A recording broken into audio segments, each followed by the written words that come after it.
So today we're gonna start a very important topic, which is actually Bell's palsy. So let's start it. Bismillahirrahmanirrahim. Okay. So Bell's palsy is actually the active paralysis of the facial nerve is actually, and this is the unilateral palsy actually. And the vast majority has no cause, means it has no cause, but it can be viral, it can be herpes, it can be due to exposure to cold, any trauma like tooth extraction, infection that cause damage to the nerve and subsequent paralysis. So means it can be viral, it can be due to any cold, any trauma like injury or like the tooth extraction, tumors of cranial base, parapharyngeal space, tumors present in the parapharyngeal spaces. It can be heredity, it can be any surgical removal like removal of the parotid gland, tumors of facial nerves section produce facial paralysis. Okay, hypothesis for the facial nerve paralysis. There are hypothesis means this can be rheumatic, cold, immunological, viral ischemia.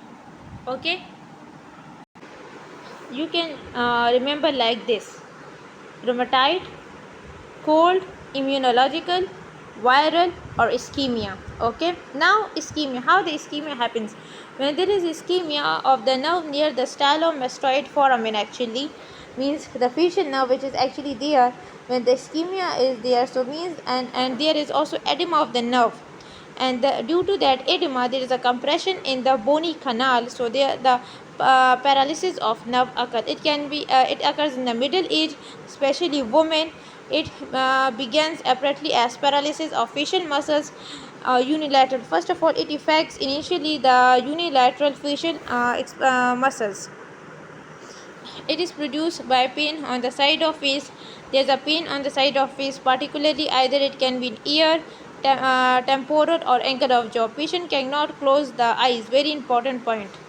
Affected side. Watering eyes lead to infection, and means there is no closure, means so there will be infection like keratitis, inflammation of the cornea due to inability to close the eye, leading to the corneal ulceration. Very important point.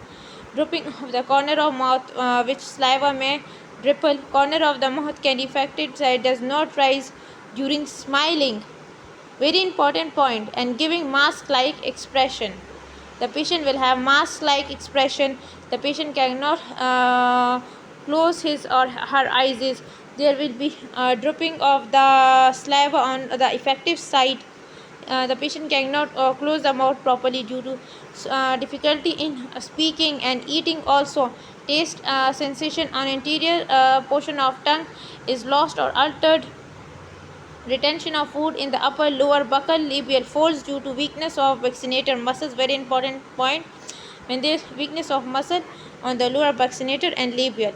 No formation of rankles. Very important on the forehead. So patient has in this eyes are effective. So when the eyes are not closed, so what there is keratitis and also the ulceration of the cornea. The patient cannot close the mouth properly, so there is a drooping of the saliva and also mask like expression. The patient can the retention of food in the upper and lower buccal and labial folds cannot, so due to the weakness of the vaccinator muscle. There is no wrinkles on the forehead. Okay, and taste sensation is altered on the interior side part of the tongue. Diagnosis is based on the history, acute, chronic onset. Clinical examination, you will examine the muscles of facial expression, taste detection, and the cremation. ESR you will check. Then you will check the rise, TP, HD, and shimmer test. ESR is rise because due to inflammation. Then we have actually TPHD. It is basically a test which is done for the diagnosis or exclusion of syphilis. It is actually treponema palladium hemagglutination assay. Then shimmer test. Shimmer test is actually basically a clinical test used to measure the tear production in order to evaluate for the dry eyes, which is actually keratoconjunctivitis sicca. Then you radiograph MRI, then you do CT scan also. Then you do actually EMG, which is actually electromyography you do in order to check the muscles activity okay, for the Bell's palsy. Then you do actually electroneurography, which is actually nerve conduction study in order to check the electrical signals in a nerve, their strength and speed. We check it. These are the differential diagnoses in which neurogenic, Bell's palsy, stroke, cerebral tumors, trauma of facial nerve, etc. Been.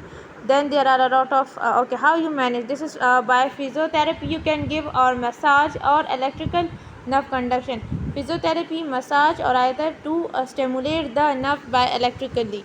Then you have medical treatment, give steroids, which is 60 milligram prednisolone for 5 days, increase the dose acyclovir if in order due to any viral infection, 400 milligram 8 times daily, treatment instituted for 24 to 72 hours, onset of Bell's palsy.